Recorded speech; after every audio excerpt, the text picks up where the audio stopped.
আজকে যে বিষয়টা নিয়ে আলোচনা করতে চলেছি তার প্রথমেই আছে রোধের ওপর বিভিন্ন বিষয়ের প্রভাব। তোমরা পূর্ববর্তী ক্লাসে রোধ সম্পর্কে জেনেছো। ওহম সূত্রে যখন আলোচনা করা হয় তখন বলা হয়েছে রোধ কি। রোধ জানো যে রোধ হচ্ছে এমন একটা ধর্ম, পরিবাহীর এমন একটা ধর্ম যে ধর্মের জন্য পরিবাহী তার মধ্য দিয়ে যাওয়া তড়িৎ প্রবাহকে বাধা দান করে। অর্থাৎ সোজা কথায় বলতে গেলে, এক কথায় বলতে গেলে বাধা, তড়িৎ প্রবাহের যাওয়াকে যে বাধা সৃষ্টি করে সেটাই হচ্ছে রোধ। সেই সম্পর্কে জেনেছো। এখন সেই রোধটা কোন কোন বিষয়ের ওপর নির্ভর করবে, একটা পরিবাহীর রোধ কোন কোন বিষয়ের ওপর নির্ভর করবে সেগুলোই আমাদের আজকের জানার বিষয়বস্তু। এবং প্রথমেই রয়েছে যে পরিবাহীর আকার। এক নম্বর হচ্ছে পরিবাহীর আকার। একটা পরিবাহীর আকার, বিভিন্ন আকার হলে কিন্তু রোধ বিভিন্ন রকম হবে। যেমন আমরা যদি পরিবাহীর সরু মোটা ব্যাপারটা ভাবি, যে সরু পরিবাহীর রোধ বেশি না মোটা পরিবাহীর রোধ বেশি, একই উপাদান এবং প্রস্থচ্ছেদের ক্ষেত্রফলটাই পরিবর্তন হবে, উপাদান এবং দৈর্ঘ্য সব এক থাকলে তাহলে মোটা সরু তারের মধ্যে কার রোধ বেশি হবে সেই বিষয়টা, বা লম্বা ছোট সেই বিষয়টাও নির্ভর করবে পরিবাহীর আকারের উপর। তা পরিবাহীর আকারের ক্ষেত্রে দেখা যায় যে যেহেতু সরু পরিবাহীর মধ্য দিয়ে তড়িৎ প্রবাহ যেতে বাধাপ্রাপ্ত হয়, সেজন্য সরু পরিবাহীর রোধ বেশি। এবং মোটা পরিবাহী হলে তার মধ্য দিয়ে সহজে তড়িৎ প্রবাহ যেতে পারে, কারণ সেখানে ওই জলের পাইপের ব্যাপারটা ভাবলে আমাদের সুবিধা হয় যে সরু পাইপের মধ্যে দিয়ে যেমন জল যেতে খুব কষ্ট হয়, এবং মোটা পাইপের মধ্যে দিয়ে যেমন সহজেই জল যেতে পারে, তড়িৎ প্রবাহটাও সেইভাবেই আমরা ব্যাখ্যা করি বা তুলনা করি যে সরু তারের মধ্যে দিয়ে তড়িৎ প্রবাহ যেতে বাধাপ্রাপ্ত হয় এবং মোটা তারের মধ্যে দিয়ে সহজে তড়িৎ প্রবাহ হয়। সেজন্য আমরা বলে থাকি যে পরিবাহীর আকারের ক্ষেত্রে যে সরু পরিবাহীর রোধ বেশি। তাহলে বুঝতে পারছি যে মোটা পরিবাহীর রোধ কম। আবার দৈর্ঘ্যের দিক থেকে দেখতে গেলে দেখা যাবে যে ছোট্ট একটা তার আর একটা লম্বা তার, তাহলে তার মধ্য দিয়ে কার ক্ষেত্রে তড়িৎ প্রবাহ সহজে যাবে, ছোট তারের মধ্য দিয়ে সহজেই তড়িৎটা পেরিয়ে যাবে, কিন্তু যখন তার বেশি হবে তখন যেতে বেশি বাধাপ্রাপ্ত হবে। সেই জন্য এক্ষেত্রেও বলা হয় যে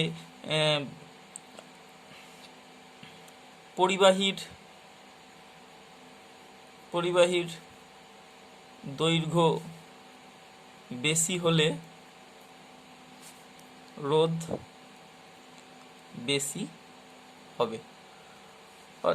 অর্থাৎ ছোট তার এবং বড় তারের মধ্যে, বা লম্বা তার এবং ছোট তারের মধ্যে, লম্বা তারের বা দৈর্ঘ্য যার বেশি তার রোধ বেশি হবে। ঠিক আছে, তাহলে পরিবাহীর আকারের উপর এইভাবে নির্ভর করে।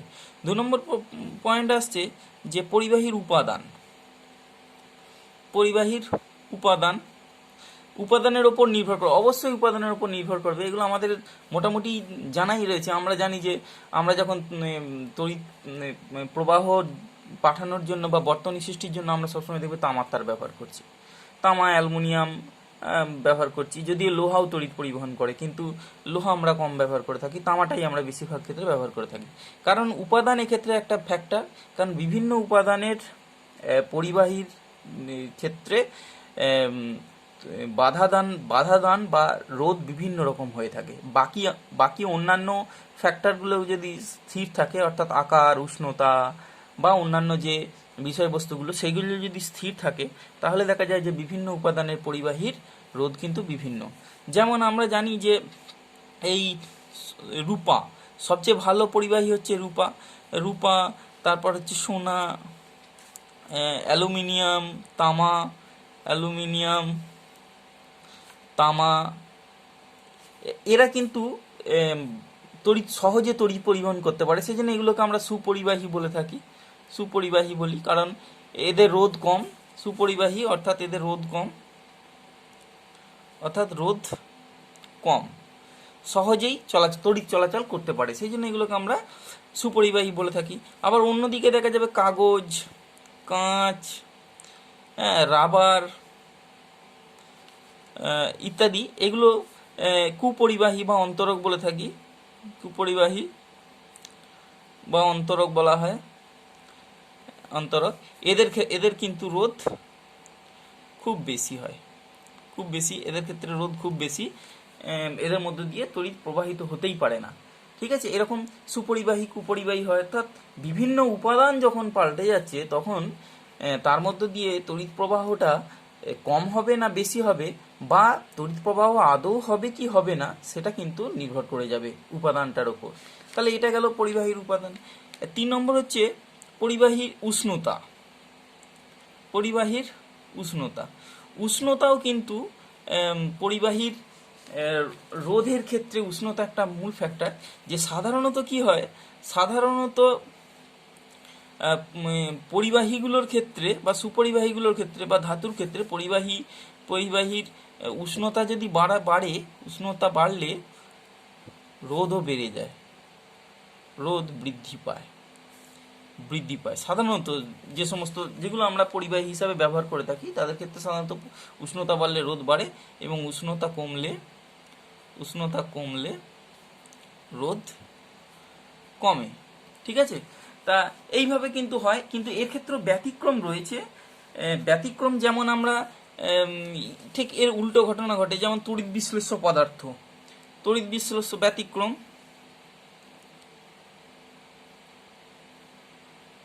ব্যতিক্রম হচ্ছে তড়িৎ বিশ্লেষ্য পদার্থ। তারপর হচ্ছে কার্বন, নিম্নচাপে রাখা গ্যাস,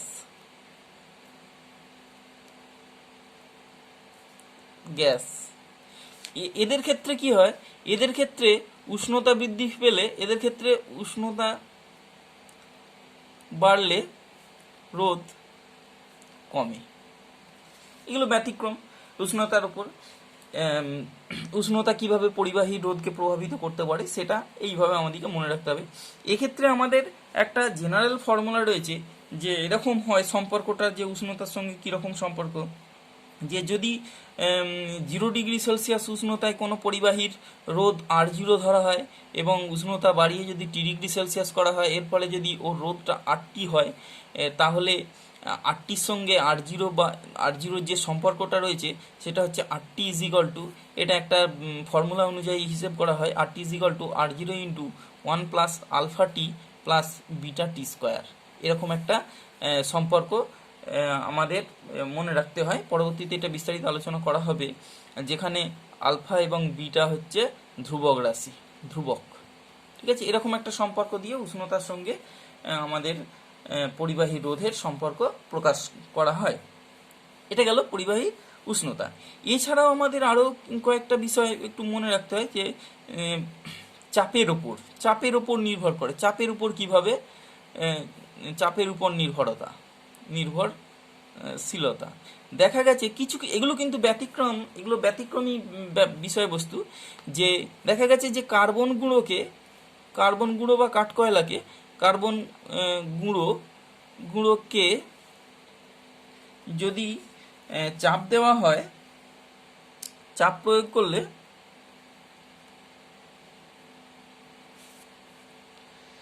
রোধ কমে যায়।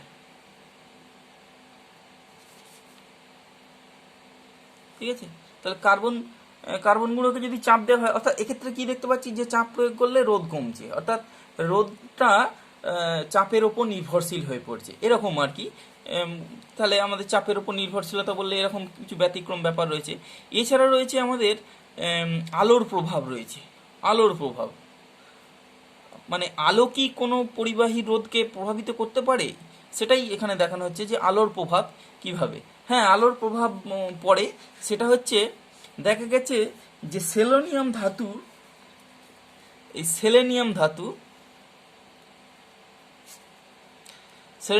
উপর যদি রোদ পড়ে, সেলেনিয়াম ধাতুর উপর যদি আলো পড়ে বা আলো ফেলা হলে ও রোধ কমে যাবে এবং এই আলোর তীব্রতা যদি আরো বাড়ানো হয় তাহলে রোধটা আরো কমে যাবে। ঠিক আছে, আর আরো আছে, সেটা হচ্ছে চুম্বক ক্ষেত্রের প্রভাব। চৌম্বক ক্ষেত্রের প্রভাব আর কি, চুম্বক ক্ষেত্রের প্রভাব। সেটা কি, দেখা গেছে যে বিসমাথ ধাতুকে যদি চুম্বক ক্ষেত্রে রাখা হয়, এগুলো সব ব্যতিক্রম মনে রাখতে হবে তবু আমাদের। বিসমাথ ধাতুকে চৌম্বক ক্ষেত্রে রাখলে রোধ বেড়ে যাবে। ঠিক আছে, এবং চৌম্বক ক্ষেত্রের তীব্রতা যদি বাড়ানো হয় রোধ আরো বাড়তে থাকবে। তাহলে এইগুলো সাধারণত মানে কোনো পরিবাহীর রোধ কোন কোন বিষয়ের উপর নির্ভর করে সেগুলো হচ্ছে এগুলো আমাদেরকে মনে রাখতে হবে। পরিবাহীর আকার, পরিবাহীর উপাদান, পরিবাহীর উষ্ণতা, পরিবাহীর ওপর চাপের প্রভাব, পরিবাহীর উপর আলোর প্রভাব, পরিবাহীর উপর চুম্বক ক্ষেত্রের প্রভাব, এগুলো আমাদেরকে একটু জেনে রাখতে হবে। এছাড়া আমাদের এখানে আরেকটা বিষয় জানতে হবে যে অতি পরিবাহী ব্যাপারটা কি। অতি পরিবাহী, অতি পরিবাহী আমরা এটাকে ইংরেজিতে বলে থাকি যে সুপার কন্ডাক্টর। যে অতি পরিবাহী ব্যাপারটা কি, যে কিছু কিছু পদার্থ রয়েছে, যা কিছু কিছু পরিবাহী রয়েছে যে একটা নির্দিষ্ট উষ্ণতার নিচে যদি নিয়ে যাওয়া হয় তাহলে ওই পরিবাহীর রোধ সম্পূর্ণভাবে লোপ পেয়ে যায়। অর্থাৎ পরিবাহীটাকে ঠান্ডা করতে করতে একটা নির্দিষ্ট উষ্ণতায় নিয়ে যাওয়ার পর সেই উষ্ণতার নিচে যখন পরিবাহীটা চলে যায় তখন পরিবাহীটা আর কোনো রোধ থাকে না। সাধারণত যে কোনো পরিবাহীরই রোধ খুব কম থাকে এবং যেগুলো খুব সুপরিবাহী বলা হয় সেগুলোর রোধ তো খুবই কম, তাহলেও রোধ থাকে। কিন্তু অতি পরিবাহী সেই পরিবাহী যার রোধটা পুরোপুরি শূন্য হয়ে যায় এবং সেটা একটা নির্দিষ্ট উষ্ণতার নিচে গেলে, এবং সেই নির্দিষ্ট উষ্ণতাটাকে বলা হয় যে উষ্ণতার নিচে নিয়ে গেলে যে উষ্ণতার নিচে পরিবাহীকে নিয়ে গেলে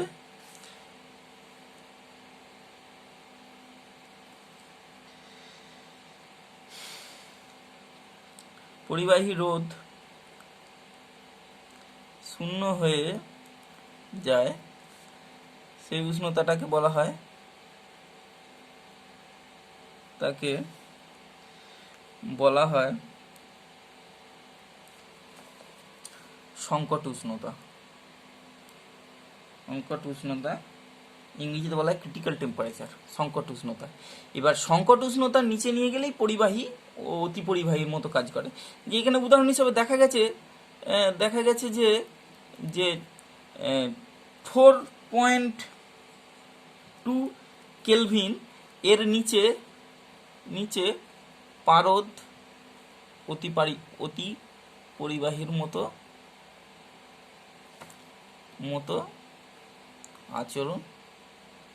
আচরণ করে, কিন্তু এর ওপরে ও আর অতি পরিবাহীর মতো কাজ করবে না, ও একটা সাধারণ পরিবাহীর মতন আচরণ করবে। অর্থাৎ 4.2 উষ্ণতার যদি উপরে আমরা পারদকে নিয়ে চলে আসি তাহলে তখন কিন্তু একটা সাধারণ পরিবাহীর মতন বিহেভ করবে। ঠিক আছে, তাহলে এটা অতি পরিবাহী এবং এই প্রসঙ্গে সংকট উষ্ণতা আমরা আলোচনা করলাম। এখন আমরা যে বিষয়টা আলোচনা করব সেটা হচ্ছে রোধের সূত্রাবলী।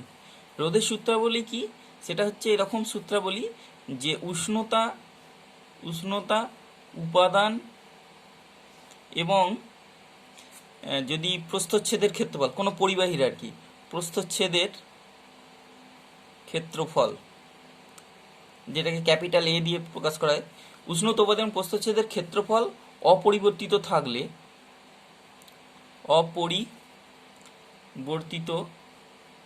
থাকলে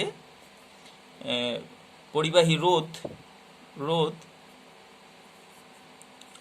দৈর্ঘ্যের সমানুপাতিক। পরিবাহীর দৈর্ঘ্যের আর কি, দৈর্ঘ্যের সমানুপাতিক। অর্থাৎ দৈর্ঘ্যটাকে আমরা যদি স্মল এল ধরি তাহলে আর ইজ প্রপোর্শনাল টু এল যখন এ অপরিবর্তিত বা স্থির,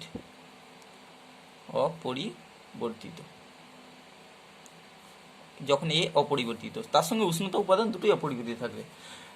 এটা হচ্ছে দৈর্ঘ্যের ক্ষেত্রে। 2 নম্বর হচ্ছে যে উষ্ণতা, উপাদান ও দৈর্ঘ্য স্মল এল স্থির থাকলে বা অপরিবর্তিত থাকলে, রোধ, কোনো পরিবাহী রোধ যেটাকে আমরা ক্যাপিটাল আর বলছি, রোধ প্রস্থচ্ছেদের ক্ষেত্রফলের ব্যস্তানুপাতিক। প্রস্থচ্ছেদের ক্ষেত্রফলের ক্যাপিটাল এ ব্যস্তানুপাতিক।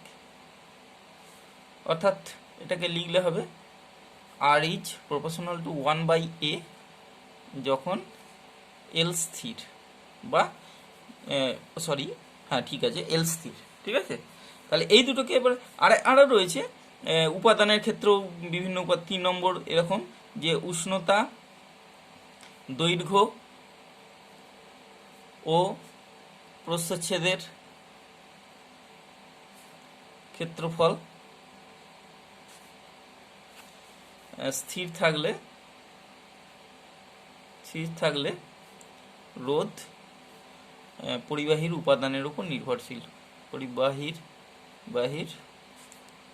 উপাদানের উপর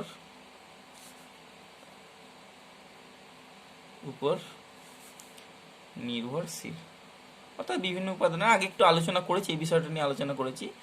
নির্ভরশীল পরিবাহীর উপাদানের উপর নির্ভরশীল, অর্থাৎ বিভিন্ন উপাদানের ক্ষেত্রে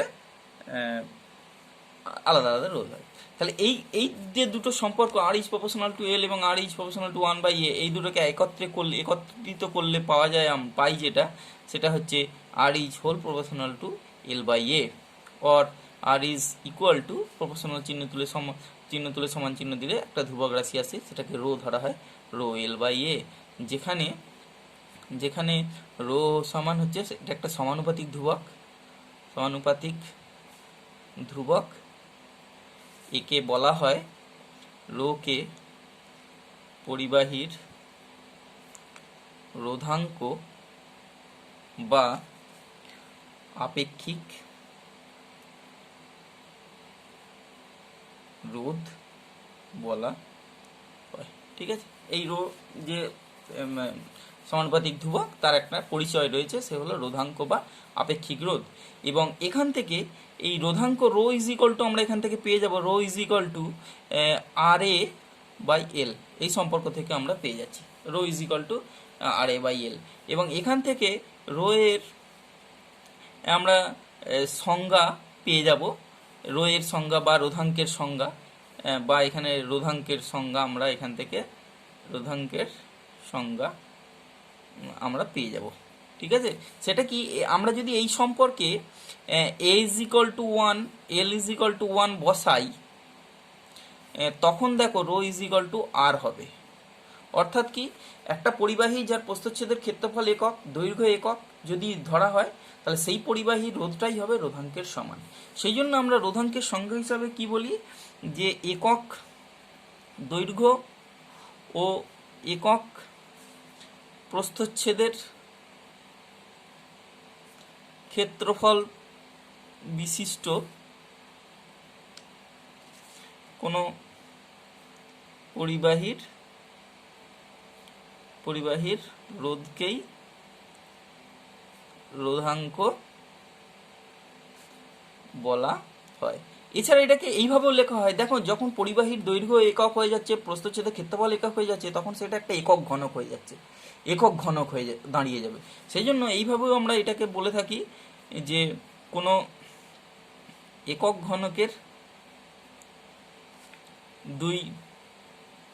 দুই বিপরীত তলের মধ্যেকার রোধকেই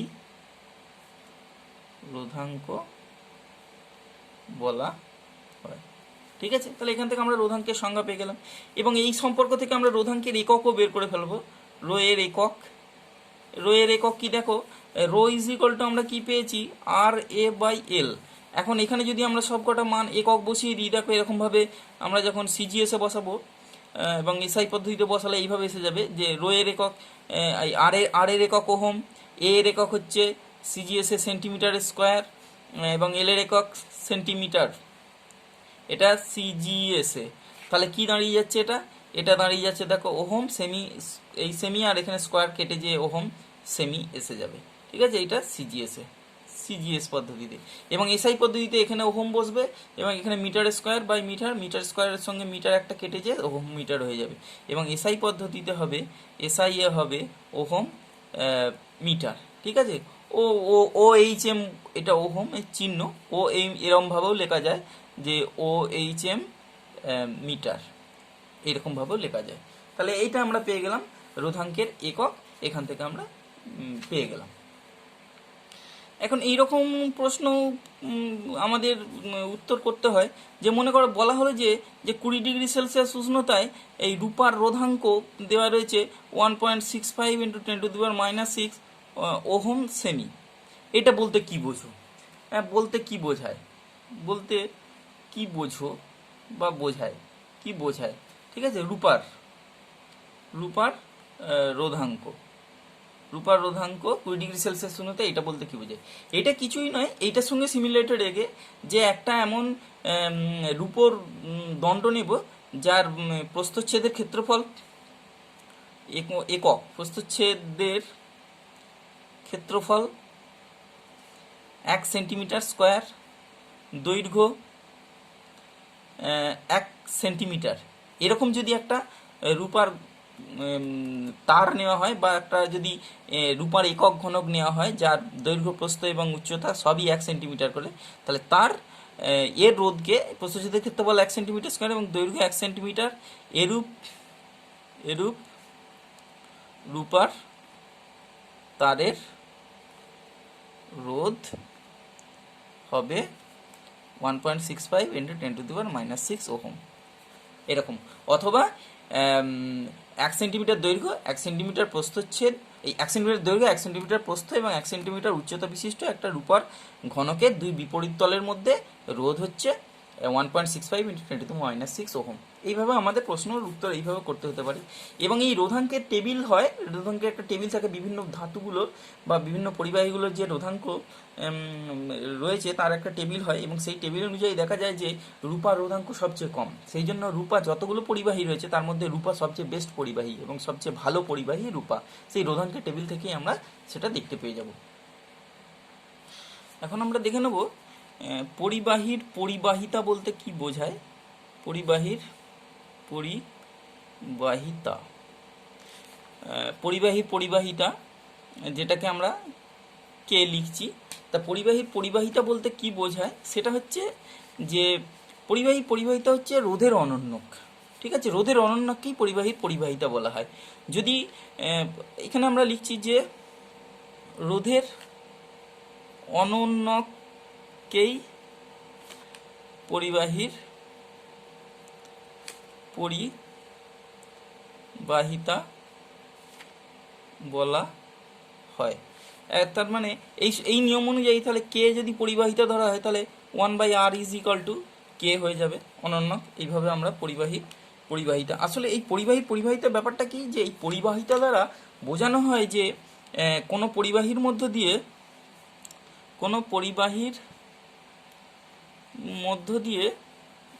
দিয়ে কত সহজে তড়িৎ প্রবাহিত হতে পারে, সেটাই পরিবাহিতা দ্বারা স্থির করা হয়। ঠিক আছে, কে = 1/r, বুঝতেই পারছো যে আর এর অনন্যক মানে কি, আর বাড়লে পরিবাহিতা কমবে, আর কমলে পরিবাহিতা বাড়বে, তাহলে বুঝতেই পারছো যে এটা অনন্যক। এবং এখান থেকেই আমরা এখানে কে এর আমরা এককও পেয়ে যাব। কে এর একক এই যে ওহমের একক, ওহম 1/ওহম, এবং সেটাকে আমরা এরকম লিখি যে মো লিখে থাকি। এই ওহমের উল্টো আমরা ওহমটা কি লিখি, ওহম এইভাবে লিখি যে OHM। এখন এইটাকে উল্টো করে MHO লেখা হয়, এর একক হচ্ছে মো, MHO, বা সিমেন্স, এই সিমেন্সও বলা হয়, এই মোকে কখনো কখনো সিমেন্সও বলা হয়। এবং মোটাকে আমরা এইভাবে উল্টো ওহমের চিহ্ন এইভাবেও দিতে পারি। ঠিক আছে, এইভাবে আমরা পরিবাহিতার এককটাকে আমরা প্রকাশ করে থাকি। এইগুলো আমাদেরকে একটু জেনে রাখতে হবে পরিবাহিতা সম্পর্কে। এরপরে আমরা যেটা আসবো সে বিষয়টা হচ্ছে তড়িৎ পরিবাহিতাঙ্ক, এই বিষয়টা নিয়ে এবার আমরা আলোচনা করব। তড়িৎ পরিবাহিতাঙ্কটা বোঝাতে গেলে ধরে নিলাম যে কোনো পরিবাহীর মধ্য দিয়ে টি টি সময়ে কিউ পরিমাণ আধান প্রবাহিত হওয়ার আধান প্রবাহিত হওয়ার ফলে তড়িৎ প্রবাহ মাত্রা আই এবং উহার দৈর্ঘ্য স্মল এল, প্রস্থচ্ছেদের ওই পরিবাহীর আর কি প্রস্থচ্ছেদের ক্ষেত্রফল ক্যাপিটাল এ, দুই প্রান্তের বিভব পার্থক্য, পরিবাহীটার আর কি প্রান্তের বিভব পার্থক্য ভিএ মাইনাস ভিবি, এবং রোধ আর হলে আমরা যে সম্পর্কগুলো আগে জেনে এসেছি সেগুলো আমি লিখে নিচ্ছি। দেখো আমরা জানি টি সময় কিউ পরিমাণ আধান প্রবাহিত হলে আই ইজ ইকুয়াল টু হয় Q by T, I is equal to Q by T হয়। আচ্ছা, কোনো পরিবাহীর যদি দৈর্ঘ্য এল, প্রস্থচ্ছেদের ক্ষেত্রফল এ, রোধ যদি হয় তাহলে R is equal to rho into L by A, এই সম্পর্ক আমরা করে এসেছি। এবং ওহম সূত্র থেকে আমরা জানি VA minus VB is equal to I R, এই সম্পর্ক আমরা জানি। ঠিক আছে, তাহলে এখানে আই ইজ ইকুয়াল টু আমরা কিউ বাই টি বসালাম, R is equal to rho into L by A বসালাম। তাহলে VA minus VB is equal to this, এখান থেকে আমরা কিউ ইজ ইকুয়াল টু পেয়ে যাব। দেখো এই এ টি ওপরে গুণ হয়ে যাবে, তাহলে Q is equal to A into VA minus VB into T divided by rho into L, এই সম্পর্কটা আসছে। এবং এইটাকে যদি একটু সুন্দর করে সাজিয়ে নেওয়া যায়, or Q is equal to 1 by rho into A VA minus VB into T divided by L. এখন এই সম্পর্কটা আমরা তুলনা করব তাপ পরিবাহিতার সঙ্গে। যে আমরা তাপ পরিবহনের ক্ষেত্রে আমরা জানি যে পরিবাহিত তাপ is equal to K into A theta two minus theta one into T by D, মানে ডি এর জায়গায় আমি এল লিখছি, বাই যে এল। অর্থাৎ এখানে কি ছিল তাপ পরিবাহিতা, যে একটা পাত যার প্রস্থচ্ছেদের ক্ষেত্রফল এ, যার মধ্য দিয়ে টি সময়ে কি পরিমাণ তাপ লম্বভাবে প্রবাহিত হচ্ছে, যার বেধ হচ্ছে এল, এবং যার এক প্রান্তের উষ্ণতা থিটা ওয়ান, অন্য প্রান্তের উষ্ণতা থিটা টু, মানে উষ্ণ প্রান্তটা থিটা টু আর তার চেয়ে কম উষ্ণতাটা সেটা থিটা ওয়ান। যদি এটা হয়ে থাকে তাহলে তাপ পরিবহনের ক্ষেত্রে আমরা জানি তাপ ইজ ইকুয়াল টু এখানে কি K into A theta two minus theta one into T by L. এখন এখানে আমাদের কে ছিল কি, কে ছিল তাপ পরিবাহিতাঙ্ক, তাপ পরিবাহিতাঙ্ক, এখানে এটা হয় হস্যই হবে, ঠিক আছে। তাপ পরিবাহিতাঙ্ক কে আমরা তাপ পরিবাহিতাঙ্ক ছোট হাতের কে, কিন্তু এটা ছোট হাতের কে, তাপ পরিবাহিতাঙ্ক। এখন এইটার সঙ্গে সিমিলারিটি রেখে আমরা এইখান থেকে তুলনা করতে পারি। দেখো এটার সঙ্গে কিউ কিউ, এখানে ছিল তড়িৎ, এখানে ছিল তড়িৎ, এখানে ছিল তাপ, এখানে হচ্ছে আধান। তাহলে এই সিমিলারিটি রেখে দেখতে পাচ্ছি যে এই কে এর সঙ্গে 1 বাই রো সম্পর্কিত। এখানে কে ধরা হয়েছিল তাপ পরিবাহিতাঙ্ক, তাহলে এখানে 1 বাই রো কে ধরা হবে তড়িৎ পরিবাহিতাঙ্ক। বাকিগুলো দেখো, এইটা প্রস্থচ্ছেদের ক্ষেত্রফল, এইটা দুই প্রান্তের বিভব পার্থক্য, এইটা সময় কত সময়ে যাচ্ছে, এবং এটা হচ্ছে দৈর্ঘ্য বেধ হিসাবে ধরা হচ্ছে আর কি। তাহলে এইটার সঙ্গে সিমিলারিটি রেখে আমরা লিখতে পারি যে 1 বাই রো এটা হলো তড়িৎ পরিবাহী, হয় হস্যই লিখছি, পরিবাহিতাঙ্ক, তড়িৎ পরিবাহিতাঙ্ক। এবং এই 1 বাই রো কে সিগমা দিয়ে চিহ্নিত করা হয়, অর্থাৎ সিগমাই হলো তড়িৎ পরিবাহিতাঙ্ক। তাহলে এখান থেকে আমরা তড়িৎ পরিবাহিতাঙ্ক ব্যাপারটা বুঝে নিতে পারলাম। এবং এই তড়িৎ পরিবাহিতাঙ্কের তাহলে বুঝতেই পারছো যে তড়িৎ পরিবাহিতাঙ্ক হয়ে গেছে কি, যে রোধাঙ্কের অনন্যক। তাহলে কি হলো তড়িৎ পরিবাহিতাঙ্ক, যেটাকে সিগমা বলা হচ্ছে, হলো রোধাঙ্কের অনন্যক, ঠিক আছে। তাহলে তড়িৎ পরিবাহিতাঙ্ক রোধাঙ্কের অনন্যক। এবং এখান থেকে আমরা এটা বলতে পারি যে যার রোধাঙ্ক বেশি তার তড়িৎ পরিবাহিতাঙ্ক কম, আর যার রোধাঙ্ক কম তার তড়িৎ পরিবাহিতাঙ্ক বেশি। তাহলে এইভাবে আমরা ব্যাপারটাকে এখানে ডিসকাস করতে পারি। এবং এখান থেকে এই রোধাঙ্কের আমরা এই তড়িৎ পরিবাহিতাঙ্কের আমরা এককও বের করে নিতে পারবো, এবং সেটা রোধাঙ্কের উল্টো হবে, যে একক সিগমা এর একক কি, এটা হচ্ছে 1/ওহম সেমি। এবার 1/ওহমটাকে আমরা কি জানি, বা 1/ওহম সেমি সমান এটা হচ্ছে মো পার সেমি, ঠিক আছে। এবং এটা সিজিএস পদ্ধতিতে সিজিএস এবং এসআই পদ্ধতিতে এটাই হবে মো পার মিটার, এটা এসআই পদ্ধতিতে। তাহলে এটা হয়ে গেল আমাদের তড়িৎ পরিবাহিতাঙ্কের একক, ঠিক আছে। এইটা আমরা এখান থেকে পেয়ে গেলাম। এখন রোধের উষ্ণতা গুণাঙ্ক ব্যাপারটা একটু দেখে নিতে হবে। রোধের উষ্ণতা গুণাঙ্ক জিনিসটা কি, সেটা হচ্ছে 0 ডিগ্রি সেলসিয়াস উষ্ণতা একক রোধ বিশিষ্ট কোনো পদার্থের প্রতি 1 ডিগ্রি সেলসিয়াস উষ্ণতা পরিবর্তনের জন্য রোধের যে পরিবর্তন হয় তাকে ওই পদার্থের রোধের উষ্ণতা গুণাঙ্ক বলে।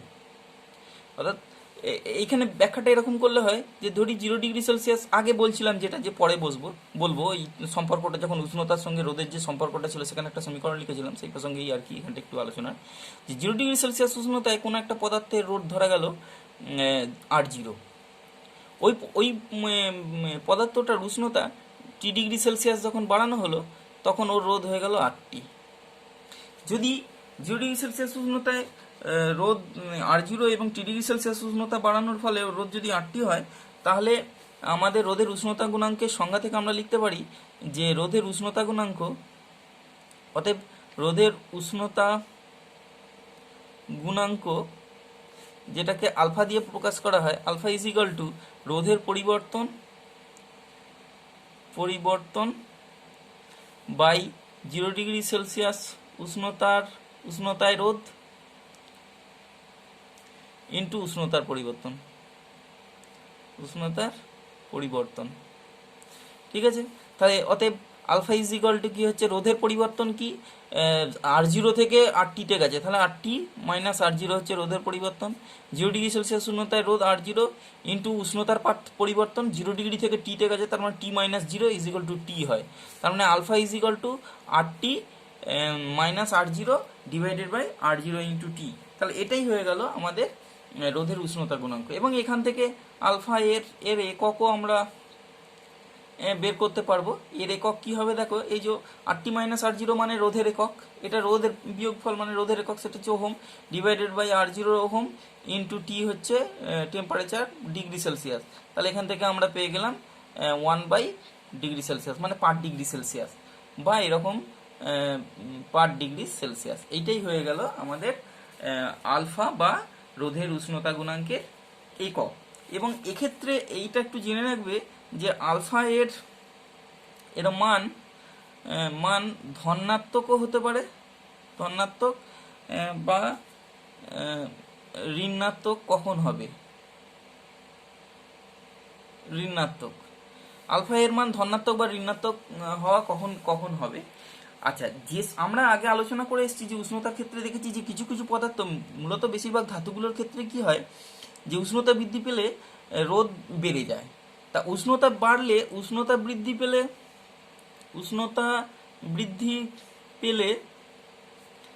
যে সমস্ত পদার্থের রোধ বাড়ে তাদের ক্ষেত্রে আলফা এর মান হয় ধনাত্মক, যেমন রূপা, অ্যালুমিনিয়াম, তামা ইত্যাদি। আর উষ্ণতা বৃদ্ধি পেলে এর উল্টো হবে, উষ্ণতা বৃদ্ধি পেলে যে সমস্ত পদার্থের রোধ হ্রাস পায় তাদের ক্ষেত্রে আলফা এর মান ঋণাত্মক হয়। যেমন বলা হয়েছিল যে এই যে কোনো অর্ধপরিবাহী তড়িৎ বিশ্লেষ্য পদার্থ নিম্ন চাপে রাখা গ্যাস ইত্যাদির ক্ষেত্রে আলফা এর মানটা হবে ধনাত্মক, এখন ঋণাত্মক। এখন এই যখন আমাদের খুব সূক্ষ্ম পরিমাপের দরকার পড়ে তখন তখন এই সম্পর্কটা আমাদের একটু অন্যরকমভাবে হয়ে যায়। এই যে আমাদের এখানে দেখো এখান থেকে সম্পর্কটা R সমান R0 আলফা টি, এবং এখান থেকে RT ইজিকল টু একটা রিলেশন, এখান থেকে আমরা সিম্পলি এটাকে বের করে নিতে পারি। এই যে সম্পর্কটা এরকম দাঁড়াবে, দেখো এটাকে যদি আমি এইখানে একটু লিখি যে RT মাইনাস R0 সমান হয়ে যাবে দেখো আলফা R0 টি। তাহলে এখান থেকে আমরা পেয়ে যাই RT ইজিকল টু এই মাইনাস R0টা ওইদিকে চলে গেলে তাহলে R0 into 1 plus alpha T, এই সম্পর্কটা আসে। এই যে R0 ওদিকে চলে গেলে কি হবে, আলফা R0 টি প্লাস R0, তাহলে R0 কমন নিলে 1 হবে প্লাস আলফা টি হয়ে গেল, ঠিক এই সম্পর্কটা হয়। কিন্তু যখন সূক্ষ্ম পরিমাপের প্রয়োজন হয়,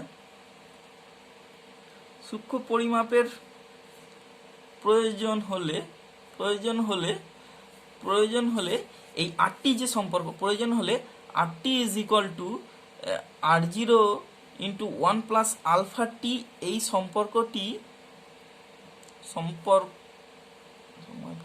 সম্পর্কটি অন্যভাবে প্রকাশিত হয়, ঠিক আছে। এবং সেটা কি, সেই সম্পর্কটা হচ্ছে RT is equal to R0 into 1 plus alpha T plus beta T square, যেখানে বিটা আর একটা, এখানে বিটা একটি ধ্রুবক রাশি, ঠিক আছে। এইভাবে একটা সংশোধিত রূপ আমাদের পাওয়া যায় RT is equal to R0 into 1 plus beta টি। তাহলে এই পর্যন্ত আমাদের এই বিষয়গুলো একটু জেনে রাখতে হবে। আমরা এটাকে এক্সপেরিমেন্টালি অন্যভাবে পাওয়া যায়, তবু আমাদের এটা এই পর্যন্তই আমরা জেনে রাখবো। এবং এটা জেনে রাখবো যে আলফার একটা টেবিল হয়ে থাকে, বইয়ে তোমরা পাবে, সেই টেবিল অনুযায়ী আমরা বিভিন্ন পদার্থের আলফার মান কত হয় সেটা আমরা জানতে পারবো।